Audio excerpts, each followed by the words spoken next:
జైల్లో ఖైదీలకు పేర్లకు బదులు నెంబర్స్ ఎందుకు ఉపయోగిస్తారో మీకు ఎప్పుడైనా డౌట్ వచ్చిందా?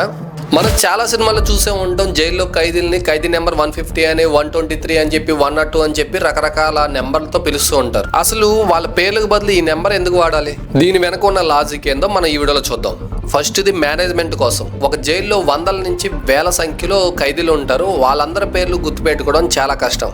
అదే నెంబర్స్ కనుక ఉంటే రికార్డ్ మెయింటైన్ చేయడం ఈజీ అవుతుంది అండ్ ఒకరిని ఫాస్ట్ గా కనిపెట్టడం చాలా ఈజీ అవుతుంది. ఇది సిస్టమేటిక్ గా ఉండడానికి హెల్ప్ చేస్తుంది. ఇంకొకటి ఐడెంటిటీ పోవాలని. ఖైదీల్ని వాళ్ళ పేర్లతో కాకుండా నెంబర్లతో పిలవడం వల్ల వాళ్ళ వ్యక్తిగత గుర్తింపు క్రమంగా తొలగించబడుతుంది. వాళ్ళు కేవలం ఒక శిక్ష అనుభవిస్తున్న పర్సన్ మాత్రమే. ఇది వాళ్ళు శిక్షకు లోబడి ఉండడానికి, ఇది క్రమశిక్షణ పెంపొందించడానికి ఉపయోగపడుతుంది. మూడవది సెక్యూరిటీ కోసం. కొన్ని సెన్సిటివ్ కేసుల్లో ఉన్న ఖైదీలు అసలైన పేర్లు ఎవరికీ తెలియకుండా సీక్రెట్ గా ఉంచడానికి కూడా ఈ నెంబర్స్ బాగా ఉపయోగపడతాయి.